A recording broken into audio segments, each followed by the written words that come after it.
Hello बच्चों, welcome back to my channel. आज हम स्टार्ट कर रहे हैं क्लास 10th साइंस का first chapter chemical reaction and equation. मैं आपकी साइंस टीचर हूँ। मैं आपको पूरी साइंस कवर करवाऊंगी। ओके, बहुत अच्छे से मैं आपको ये पूरा चैप्टर करवाऊंगी। ईच एंड एवरी रिएक्शंस जो आपको अभी तक समझ में नहीं आई वो सब आपका क्लियर हो जाएगा। ओके, अगर आप ये लेक्चर्स देख लोगे तो आप समझ लो आपका साइंस में बिल्कुल फुल मार्क्स आ जाएंगे। तो चलिए, आपको क्या करना है, मेरे साथ मेहनत करनी है, तब आपके फुल मार्क्स आएंगे। अगर आप ये सोच रहे हो कि आपको मेहनत नहीं करना पड़े तो ऐसा पॉसिबल नहीं है। ओके, तो चलिए बहुत अच्छे से हम लोग स्टार्ट करते हैं। Chapter 1 chemical reaction and equation. ये आपका एनसीईआरटी का चैप्टर फर्स्ट है। हम NCERT line by line discuss करेंगे आपके साथ। आपको सिर्फ उसको समझना है और पढ़ना है। तो चलिए देखते हैं केमिकल रिएक्शन एंड इक्वेशन को। Consider the following situation of daily life. Daily life में कौन कौन सी सिचुएशंस हैं and think what happen when. क्या होता है जब। तो डेली लाइफ में आपको सोचना है क्या होता है जब। कौन कौन सी प्रोसेस है। Milk is left at room temperature during summer. जब आप गर्मियों में दूध को छोड़ देते हो रूम टेम्परेचर पे, जो आपका नॉर्मल टेम्परेचर होता है ये रूम टेम्परेचर कहलाता है। जब आप छोड़ देते हो तो क्या होता है, धीरे धीरे खराब हो जाता है ना। अगर आप गर्म कर रहे हो तो कुछ टाइम तक के लिए सही रहता है, लेकिन नहीं करोगे तो वो खराब हो जाएगा। सेकंड देखिए, एन आयरन, तवा, पेन या फिर nail is left expose to humid atmosphere. जब हम कोई भी आयरन की हमारे पास नेल है या तवा है, हमारे पास रोटी बनाने वाला तवा होता है, वो तवा है हमारे पास, तो अगर हम उसको ह्यूमिड एटमॉस्फेयर मतलब नमी वाले एटमॉस्फेयर में खुला छोड़ दें, नमी वाली जगह रखा छोड़ दें, तो क्या होता है, जंग लग जाती है।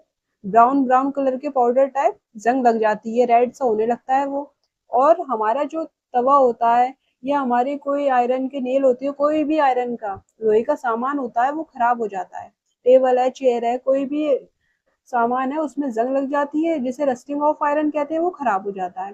ये आपने प्रोसेस अपने घर पर देखी होगी, ये वाली रिएक्शन।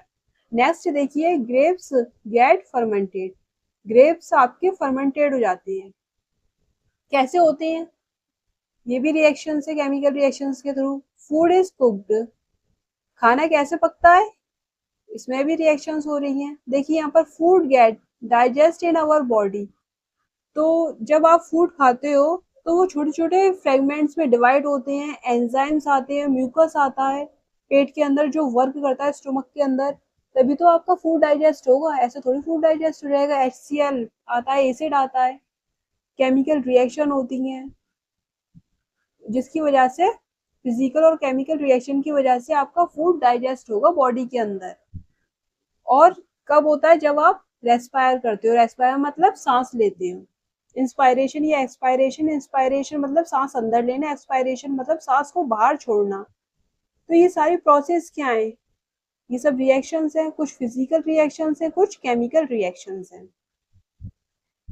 तो जब आप रेस्पायर करते हो, रेस्पिरेशन करते हो, तो क्या करते हो, ऑक्सीजन को अंदर लेते हो और कार्बन डाइऑक्साइड को बाहर छोड़ते हो। ऑक्सीजन को अंदर, O2 को अंदर, कार्बन डाइऑक्साइड को बाहर छोड़ते हो।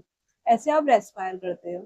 अब देखिए यहाँ पर, in all situation the nature and the identity of the initial substance have somewhat change.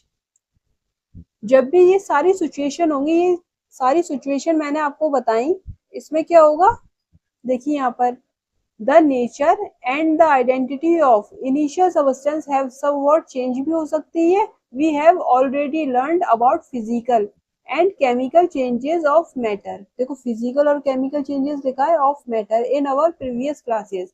हमने प्रीवियस क्लासेस में फिजिकल और केमिकल चेंजेस के बारे में पढ़ा है। फिजिकल चेंज कैसे, सॉलिड से लिक्विड बन गया, बर्फ पिघल गई तो पानी बन गया, पानी वेपर बन गया, पानी से क्या बना, भाप बन गई तो पानी वेपर बन गया। तो ये सब क्या है, फिजिकल प्रोसेस है। और अगर कोई रिएक्शन हो रही है तो आप उसे क्या कहेंगे, केमिकल रिएक्शन। राइट, कोई अगर रिएक्शन हो रही है तो उसे हम क्या कहेंगे, chemical reaction. Rusting of iron क्या है, केमिकल रिएक्शन है। ये आप प्रीवियस क्लासेस में पढ़ चुके हो। मैंने भी अच्छे से एक्सप्लेन कर दिए। समझ में आ रहा है आपके? यहाँ तक तो कोई डाउट नहीं होगा। अब देखिए यहाँ पर whenever a chemical change occur we can say that the chemical reaction has taken place. देखो कितनी अच्छी बात कह रहा है ये क्या कहना चाह रहा है यहाँ पर, ये क्या कहना चाह रहा है?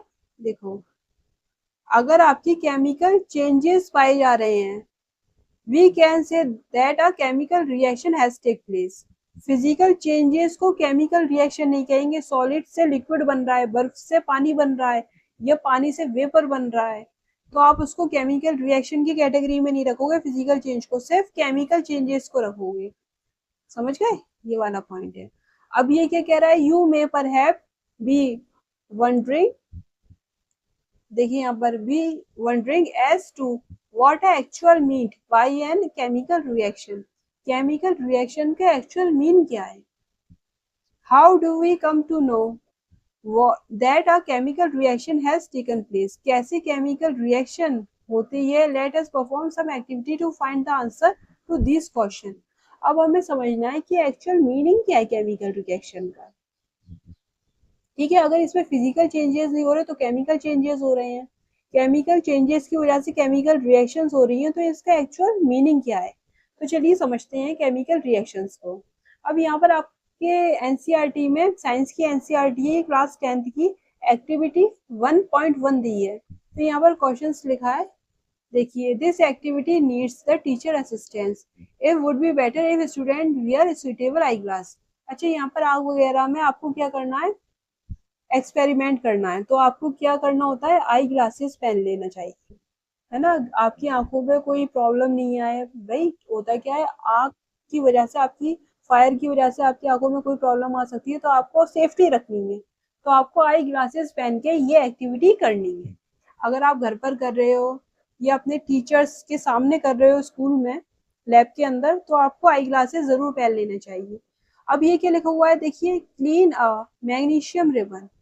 मैग्नीशियम रिबन को आपको बर्न करना है यहाँ पर। तो सबसे पहले आपको मैग्नीशियम रिबन को बर्न करने के लिए आपको उसे क्या करना है? क्लीन कर लेना है। About 3 to 4 centimetre long bye rubbing it with sand paper. Sand paper आता है मार्केट में, है ना, सैंड पेपर आता है, आप उसको रब करके मैग्नीशियम रिबन को आप आराम से उसको रब करके क्लीन कर लो, ताकि वो अच्छे से जल सके। Hold it with a pair of tong. ये क्या होता है? ये टोंग होता है, ये आपको दिखाई दे रहा है सीजर जैसा, ये टोंग होता है, इसकी हेल्प से आप पकड़ोगे, टोंग कहलाता है। लैब में जाओगे, आपने देखे होंगे टोंग, और आप जानते भी होंगे, नहीं देखे तो लैब में जाकर आप देख सकते हो, केमिस्ट्री लैब में आपको मिल जाएगा टोंग। अब देखिए, burn it using a spirit lamp और बर्नर। मैग्नीशियम रिबन को आपको बर्न करना है and collect the ash so formed. इसको जब आप बर्न कर लोगे तो इसकी एश जो है, टोंग की हेल्प से आपने मैग्नीशियम रिबन को पकड़ लिया। मैग्नीशियम रिबन क्या होता है? ये देखो, यहाँ पर ये मैग्नीशियम रिबन है, इस तरह का दिखाई देता है। ये क्या है? मैग्नीशियम रिबन, मार्केट में आता है, आप लाकर देख सकते हो। ये मैग्नीशियम रिबन है, आपने टोंग की हेल्प से इस तरह पकड़ा, और यहाँ पर ये बर्नर की फ्लेम आ रही है, आपने इसको जलाया। जब ये पूरी तरह से जल जाएगा मैग्नीशियम रिबन, तो इसकी राख, ऐश कलेक्ट हो जाएगी। अब उस ऐश के बारे में बात कर रहा है ये। समझ में आ गया डायग्राम? देखो कितना साफ बनाया है मैंने, है ना, अच्छा डायग्राम है। अब देखिए यहाँ पर, कलेक्ट द ऐश, राख उसकी कलेक्ट कर ली आपने, so found in a watch glass. Watch glass होता है एक कांच की एक प्याली सी होती है, जिसे वॉच ग्लास कहते हैं। Shown burn the magnesium ribbon keeping it away as far as possible from your eyes. अपनी आंखों से दूर रखना है, सेफ्टी रखनी है। What do you observe? ये मैग्नीशियम रिबन है, ये टोंग है, ये बर्नर है, एंड ये वॉच ग्लास है, जिसमें आपने ऐश, इसकी मैग्नीशियम रिबन की जो ऐश है, राख है, उसे कलेक्ट किया। मैग्नीशियम ऑक्साइड होता है ये। इसमें क्या होता है? मैग्नीशियम ऑक्साइड रिएक्शन होगा, वो हम आगे बात करेंगे। Burning a magnesium ribbon in a air and collection of magnesium oxide in a watch glass. Activity 1.1। Magnesium ribbon आपने देख लिया, टोंग की हेल्प से आपने मैग्नीशियम रेबन को बर्न किया, पूरा जल गया। वॉच ग्लास में आपने राख कलेक्ट कर ली, ऐश कलेक्ट कर ली, तो होता क्या है, देखो यहाँ पर, you must observe that magnesium ribbon burn with a dazzling white flame. सफेद चमकदार फ्लेम के साथ, आग के साथ ये जलता है, कौन, magnesium ribbon, and change into a white powder, white powder में चेंज हो जाता है, जिसे हम ऐश कह रहे हैं, राख कह रहे हैं। This powder is magnesium oxide, ये क्या होता है, पाउडर क्या होता है इसका, ऐश क्या होती है, मैग्नीशियम ऑक्साइड होता है, MgO। It is formed due to the reaction between magnesium and oxygen in presence in the air। अब ये हो क्या रहा है, मैग्नीशियम आपने बर्न किया और मैग्नीशियम ऑक्साइड की आपको ऐश मिल गई, ऐसा हो कैसे गया, है ना, ऐसा हो कैसे गया। तो यहाँ पर एक केमिकल रिएक्शन हुई, देखो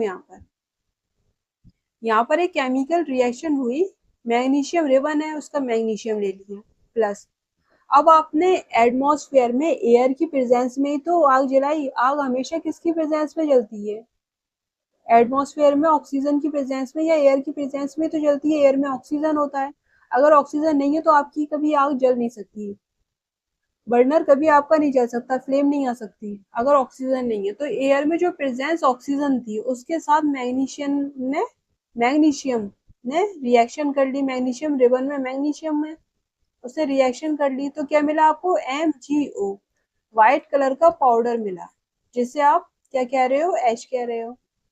ये क्या है, व्हाइट कलर का पाउडर है, ये क्या है, मैग्नीशियम ऑक्साइड, इसका नाम क्या है, magnesium oxide, MgO, magnesium oxide. समझ गए आप। अब देखिए यहाँ पर एक्टिविटी 1.2 है, take lead nitrate solution in a test tube, add potassium iodide solution to this, what do you observe.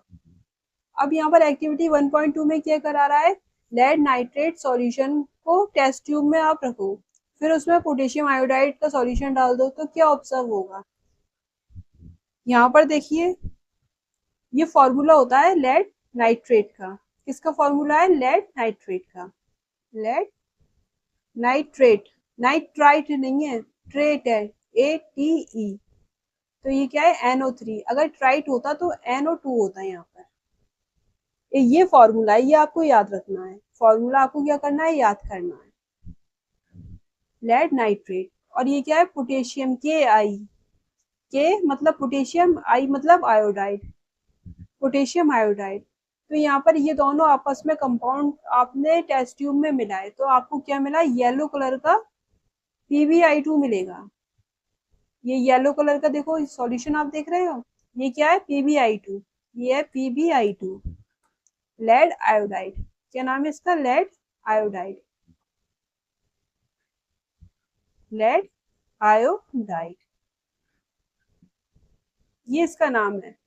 और देखिए प्लस KNO3, प्लस KNO3, आपको ये याद रखनी है, यहाँ पर 2, ये सब अभी याद नहीं रखना, जब मैं आपको बैलेंसिंग बताऊंगी इसी चैप्टर में तब आप समझ जाओगे। तो यहाँ पर ये लेड नाइट्रेट को अगर आप KI के साथ रिएक्शन करवा रहे हो पोटेशियम आयोडाइड के साथ, तो आपको PbI2 मिल रहा है, पोटेशियम आयोडाइड के साथ रिएक्शन करवा रहे हो तो PbI2 मिल रहा है, लेड आयोडाइड, और यहाँ पर पोटेशियम नाइट्रेट मिल रहा है। ये रिएक्टेंट कहलाते हैं एंड ये प्रोडक्ट्स कहलाते हैं। किसी भी केमिकल रिएक्शन में प्रोडक्ट रिएक्टेंट क्या होते हैं आगे हम बात करेंगे। तो यहाँ पर ये येलो कलर का टेस्ट ट्यूब में सॉल्यूशन देख रहे हैं, ये क्या है, PbI2, येलो कलर का होता है। आपको समझाने के लिए मैंने इस तरह से PPT बनाई है ताकि आपको पूरे तरह से समझ में आए। अब देखिए यहाँ पर एक्टिविटी 1.3, एक्टिविटी 1.3 क्या कह रहा है, take a few zinc granules in a conical flask और अ टेस्ट ट्यूब, राइट। अब आपको एक्टिविटी 1.3 में क्या करना है, जिंक ग्रेन्यूल्स लेना है, जिंक के छोटे छोटे टुकड़े लेने हैं, जिंक मेटल होती है उसके छोटे छोटे टुकड़े लेने हैं, कॉनिकल फ्लास्क है, ये देखिए ये कॉनिकल क्या है, फ्लास्क है। अब यहाँ पर टेस्ट ट्यूब, या फिर टेस्ट ट्यूब भी ले सकते हो, फ्लास्क ले सकते हो या टेस्ट ट्यूब ले सकते हो। जिंक ग्रेन्यूल उसमें डाल दो। नेक्स्ट देखिए, उसके अंदर डाइल्यूट हाइड्रोक्लोरिक एसिड डाल दो, या फिर सल्फ्यूरिक एसिड भी आप डाल सकते हो। डाइल्यूट HCl डाल दो। अगर ये नहीं है तो सल्फ्यूरिक एसिड भी आप डाल सकते हो, H2SO4 डाइल्यूट। अब यहाँ पर देखिए, इसको क्या करना है, यहाँ पर एसिड है, क्वेश्चन क्या है, handle the acid with care. यहाँ पर एसिड है तो बहुत ध्यान से डालना है आपको, ताकि एसिड से आप जल नहीं जाओ। अगर आपके कहीं स्किन पे गिर गया है HCl H2SO4 तो आपके फफोले पड़ जाएंगे, है ना, उसमें जलन मचेगी, इरिटेशन होती है, तो आपको प्रॉब्लम होगी। तो आपको ध्यान रखना है एसिड आपके हाथ वाथ पे नहीं गिर जाए। अब देखिए, do you observe anything happening around the zinc granule. अब आप देखोगे जिंक ग्रेन्यूल आपने डाल दिया, HCl डाल दिया, या HCl नहीं डाला तो H2SO4 डाल दिया, दोनों नहीं डालने एक साथ, एक डाल दो, कोई भी एक डाल दो, चाहे HCl चाहे H2SO4।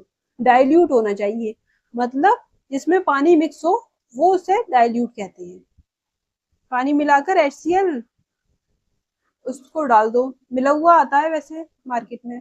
अब देखिए यहाँ पर, टच द कॉनिकल फ्लास्क और test tube, is there any change in it temperature. जब आप इसको टच करोगे तो ये आपको कॉनिकल फ्लास्क या टेस्ट ट्यूब गर्म लगेगा, ठंडा लगेगा, कैसा फील होगा।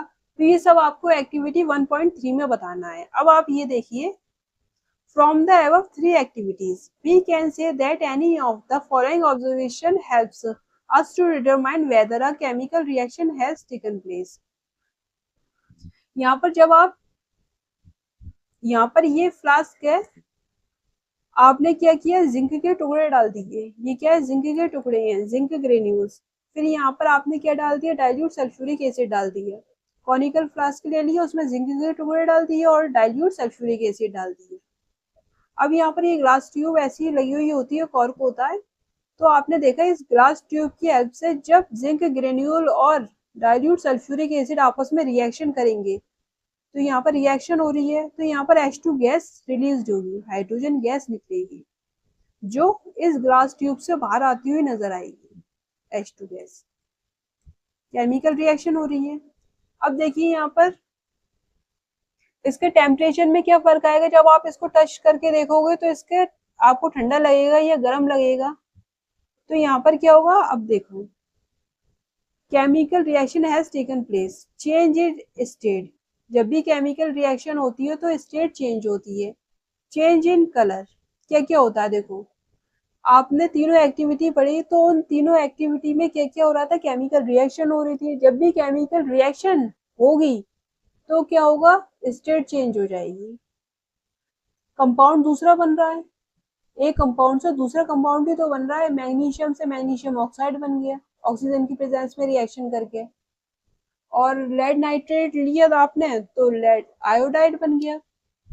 अब यहाँ पर देखिए, evaluation of gas, change in temperature है, यहाँ पर स्टेट चेंज होगी, कलर चेंज हो जाएगा, गैस निकलेगी, यहाँ पर ये गैस निकली, और यहाँ पर देखिए टेम्परेचर चेंज हो गई, राइट। अब देखिए, as we observe the change around us, we can see that there is large variety of chemical reaction taking place around us. We will study about the various type of chemical reaction and their symbolic representation in this chapter. अब बात कर लेते हैं chemical equations की। यहाँ पर ये chemical equations है। अभी तक हमने जो एक्टिविटी करी उसमें मैग्नीशियम रेवन लिया था, जिंक ग्रेन्यूल्स लिया, और क्या लिया है यहाँ पर देखिए लेड नाइट्रेट लिया। तो यहाँ पर ये सारी प्रोसेस हुई। अच्छा, यहाँ पर ये जो फ्लास्क है, जब आप इसको टच करके देखोगे तो आपको गर्म लगेगा। तो यहाँ पर लिखा हुआ है there are any change in temperature, हाँ टेम्परेचर चेंज होगा, ज्यादा हो जाएगा। आप जब टच करके देखोगे तो आपको गर्म फील होगा फ्लास्क। अब बात कर लेते हैं पूरे अच्छे से एक्टिविटी करने के बाद केमिकल इक्वेशंस की। आपने देख लिया जितनी भी एक्टिविटी थी, तीनों एक्टिविटी हमने करी, उनमें केमिकल रिएक्शंस हो रही थी। अब ये केमिकल रिएक्शंस किससे रिप्रेजेंट करेंगे, केमिकल इक्वेशन से रिप्रेजेंट करेंगे। केमिकल इक्वेशंस को किस तरह रिप्रेजेंट करेंगे वो देखिए। chemical equations. Activity 1.1 can be described as when a magnesium, देखो यहाँ पर when a magnesium ribbon is burned in oxygen, it get convert to magnesium oxide में कन्वर्ट हो गया था। मैग्नीशियम रिबन ऑक्सीजन की प्रेजेंस में जब रिएक्शन कर रहा था तो वो मैग्नीशियम ऑक्साइड में उसका व्हाइट पाउडर हमें मिल गया था वॉच ग्लास पर। This description of a chemical reaction in the sentence form is quite long. तो अगर हम ऐसे बता रहे हैं कि जब हमने मैग्नीशियम रिबन की रिएक्शन करवाई ऑक्सीजन से तो हमें मैग्नीशियम ऑक्साइड मिला, तो अगर हम सेंटेंस में बोल रहे हैं, पूरे सेंटेंस बोल रहे हैं तो हमें लंबा लग रहा है। तो कोई ऐसा तरीका है जो हम शॉर्ट फॉर्म में बता दें, बोलकर भी बता दें या लिख के बता दें इस बात को। तो देखिए यहाँ पर it can be written in a shorter form. समझ में आ रहा है? अरे ये सोचो, इतने बड़ी, हमेशा बहुत बड़ी बड़ी बातें बताने से बेहतर है कोई ऐसा तरीका ढूंढ लो कि छोटी सी बात में अपनी बात खत्म कर दें, है ना? अभी मैं आपको एक्सप्लेन कर रही हूँ, एक्सप्लेन इसलिए कर रही हूँ ताकि आप बात को समझ जाओ, तभी तो एक्सप्लेन कर रही हूँ, वरना बहुत छोटी सी बात लेकर बता भी सकती हूँ, इक्वेशन वगैरह लेकर बता सकती हूँ, तो छोटी बातों में बात खत्म हो जाएगी, राइट? लेकिन मैं आपको समझा रही हूँ तो मुझे तो करना पड़ेगा। लेकिन साइंटिस्ट ने क्या कहा कि ये बहुत बड़ा हो जाएगा कि इस तरह बोलना कि मैग्नीशियम रेवन को जब बर्न किया ऑक्सीजन के साथ तो वो कन्वर्ट हुआ मैग्नीशियम ऑक्साइड में, ये पूरा डिस्क्रिप्शन लिखना मुश्किल है। तो इसलिए इजी करने के लिए केमिकल इक्वेशन भी डिस्कवर हुई। अब इसको कैसे लिखेंगे? The word equation for the above reaction would be, word equation क्या है? यहाँ पर मैग्नीशियम है प्लस ऑक्सीजन है, किस में कन्वर्ट हुआ? मैग्नीशियम ऑक्साइड में कन्वर्ट हो गया। इस साइड जब आप लेफ्ट हैंड साइड देखते हो मैग्नीशियम और ऑक्सीजन को, ये आपके रिएक्टेंट्स है। मैग्नीशियम एक रिएक्टेंट है, ऑक्सीजन दूसरा रिएक्टेंट है, तो दो रिएक्टेंट, एक मैग्नीशियम और एक ऑक्सीजन। इधर रिएक्टेंट्स लिखते हैं और राइट हैंड साइड क्या लिखोगे? प्रोडक्ट लिखोगे, जो मैग्नीशियम ऑक्साइड होता है। किसी भी केमिकल रिएक्शन में लिखने का तरीका यही होता है। लेफ्ट हैंड साइड रिएक्टेंट्स लिखते हैं जो केमिकल रिएक्शन में पार्टिसिपेट कर रहे हैं, और राइट हैंड साइड क्या लिखते हैं? प्रोडक्ट लिखते हैं जो बन गए, जो हमें मिले केमिकल रिएक्शन होने के बाद। मैग्नीशियम ऑक्साइड ही तो मिला था लास्ट में। अब देखो यहाँ पर वर्ड इक्वेशन है ये, क्या कोई और तरीका है इसको और छोटा कर दिया जाए? Magnesium plus oxygen magnesium oxide में लिख दिया, कोई और तरीका है केमिस्ट्री की लैंग्वेज में कि और छोटा हो जाएगी?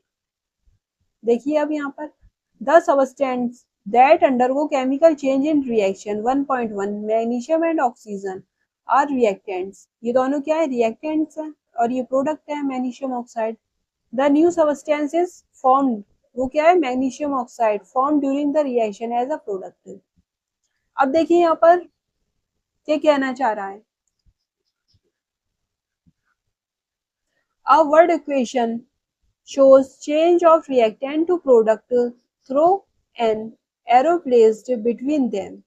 यहाँ पर ये एरो बनाया है, ये क्या है? एरो है। इस तरह से हम बता सकते हैं कि ये कन्वर्ट हुए, मैग्नीशियम ऑक्सीजन आपस में रिएक्शन करके कन्वर्ट हुए, किसकी हेल्प से? मैग्नीशियम ऑक्साइड में। तो ये एरो से शो करते हैं। अब देखिए यहाँ पर the reactant are written on the left hand side with plus between them. दो रिएक्टेंट है तो बीच में मैग्नीशियम और ऑक्सीजन के बीच में पॉजिटिव साइन लगा देते हैं। जब भी दो या दो से ज्यादा रिएक्टेंट को लिखते हैं, अगर तीसरा रिएक्टेंट होता तो एक बार और प्लस लिख देते। जैसे यहाँ पर सपोज ए प्लस बी प्लस सी, तीन रिएक्टेंट है, ए बी सी तीनों रिएक्टेंट है, एक एरो बनाया, इससे क्या मिलकर बने? बी और ई मिलकर बने, तो ये क्या है? दो अलग अलग प्रोडक्ट हैं। बीच में पॉजिटिव लगा दो साइन, प्लस लगा दोगे, बीच में प्लस लगा देते हैं। ये लेफ्ट हैंड साइड है एंड ये राइट हैंड साइड है, ये क्या है? Right hand side. यहाँ पर ये दो प्रोडक्ट हैं, राइट हैंड साइड प्रोडक्ट है, डी अलग प्रोडक्ट है, ई अलग प्रोडक्ट है। लेफ्ट हैंड साइड ये रिएक्टेंट्स होते हैं, ए बी सी सब रिएक्टेंट हैं। इस तरह लिखते हैं केमिकल इक्वेशन को, वर्ड फॉर्म में लिख रहे हैं। अब देखिए similarly product are written on right hand side with a plus sign. दो या दो से ज्यादा हैं तो आपस में प्लस साइन लगाते हैं। Between them the arrow head point toward the product. ये जो एरो का हेड होता है ये किसकी तरफ होता है? प्रोडक्ट की तरफ। ये हेड है, ये एरो है, ये हेड है, ये टेल है।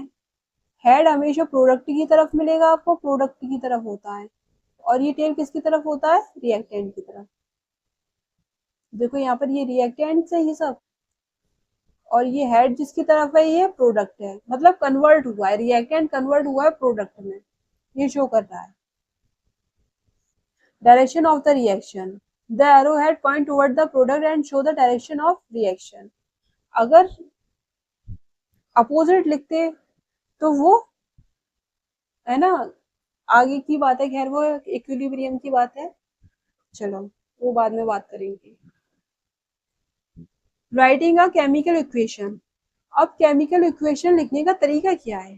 Writing a chemical equation. अब देखिए यहाँ पर, if there any other shorter way to representing chemical equation, कोई अदर तरीका है, शॉर्टर तरीका जो रिप्रेजेंट कर रहा है केमिकल इक्वेशन को लिखने का, इससे भी छोटा।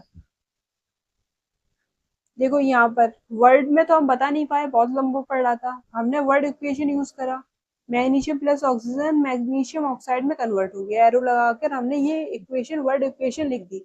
ये भी बड़ी है, इससे छोटा कोई तरीका है? हाँ है, ये रहा। ऐसे लिखेंगे, सिंबल्स में लिखेंगे, मैग्नीशियम को Mg कहेंगे, ऑक्सीजन को O2 कहेंगे, और मैग्नीशियम ऑक्साइड MgO हो गया, मैग्नीशियम ऑक्साइड। ठीक है, ये आपको याद रखनी है। आगे चलते चलते आप समझते जाओगे और आपको इजीली समझ में आ जाएगा। अब देखिए यहाँ पर, chemical equation can be made more concise. Chemical equation को हमें कंसाइज बनाना है एंड यूजफुल बनाना है इफ वी यूज केमिकल फॉर्मूले। अगर हम केमिकल फॉर्मूले यूज कर रहे हैं केमिकल इक्वेशन में, वर्ड की जगह जैसे मैग्नीशियम पूरा लिखा है उसकी जगह अगर Mg लिख रहे हैं तो मोर कंसाइज और यूजफुल बनेगा। अब देखिए यहाँ पर एक केमिकल, देखो लिखा है instead of what, a chemical equation represent a chemical reaction. If you recall फॉर्मूले of magnesium oxygen and magnesium oxide the ever word equation can be written as, magnesium पूरा लिखने से अच्छा है Mg लिख दो, ऑक्सीजन पूरा लिखने से अच्छा है O2 लिख दो। ये सब क्या है? सिंबल्स हैं। यहाँ पर मैग्नीशियम ऑक्साइड इतना लंबा लिखने से अच्छा है MgO लिख दो।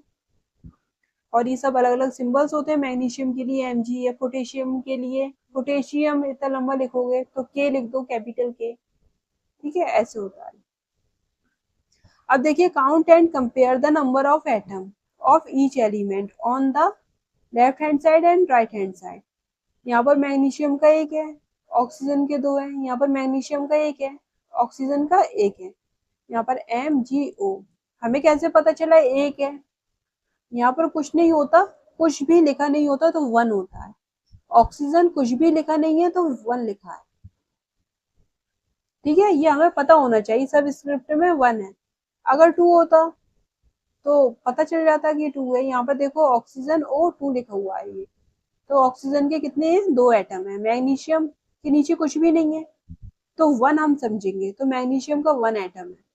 और यहाँ पर MgO में एक मैग्नीशियम का एक ऑक्सीजन का है, इस तरह हमें पता चल जाएगा। समझ गए आप? इस तरह हम समझ जाएंगे। अब देखिए यहाँ पर, is the number of atom of each element, number of atom की बात चल रही है। एलिमेंट के अंदर क्या होता है? सेम नंबर ऑफ एटम होते हैं। एलिमेंट के अंदर क्या होता है? सेम नंबर ऑफ एटम्स होते हैं। खूब सारे एटम अगर होंगे तो सेम होंगे वो। देखिए यहाँ पर, number of atom of each element the same on both the side. If yes, then the equation is balanced. If not, then the equation is unbalanced. Unbalanced. Because the mass is not the same on both sides of the equation, such a chemical equation is a skeletal chemical equation for a reaction. Equation 1.2 is a skeletal chemical equation for the burning of magnesium in air. ऐसा होता है, अगर number of atom left hand side और right hand side same है तो हमारी equation क्या होती है? बैलेंस्ड होती है। अब यहाँ पर आप देख रहे हो मैग्नीशियम में 1 atom, left hand side oxygen 2 है, यहाँ पर आप देख रहे हो।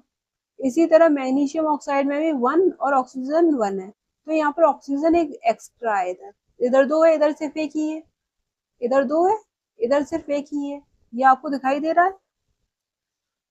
जब आप मास निकालोगे, इनका मास भी अलग अलग होगा, मैग्नीशियम का, ऑक्सीजन का। जब आप मास निकालोगे तो लेफ्ट हैंड साइड रिएक्टेंट का मास प्रोडक्ट का मास इक्वल नहीं होगा।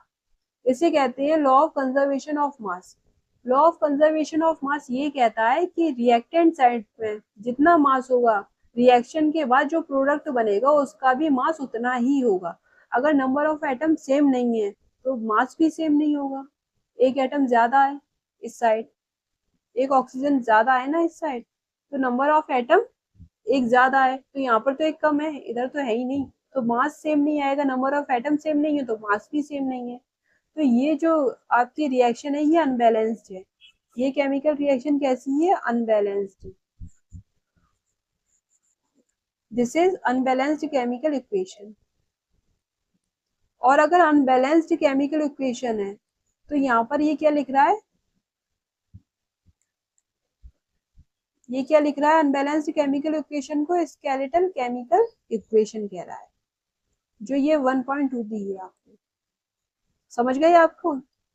अगर बैलेंस्ड होता तो यहाँ पर भी एक ऑक्सीजन होता, यहाँ पर भी एक ऑक्सीजन होता। अब देखो यहाँ पर 2 और 2, यहाँ पर 2 मैग्नीशियम है, यहाँ पर भी 2 मैग्नीशियम है, यहाँ पर 2 ऑक्सीजन है, यहाँ पर भी 2 इंटू ओ, 2 ऑक्सीजन के एटम आ गए, 2 इंटू ओ, तो यहाँ पर भी 2 ऑक्सीजन हुए। ये आपके बैलेंस्ड है। लेकिन हमें जो दिया है 1.2 में, वो क्या दिया है? Unbalanced chemical equation.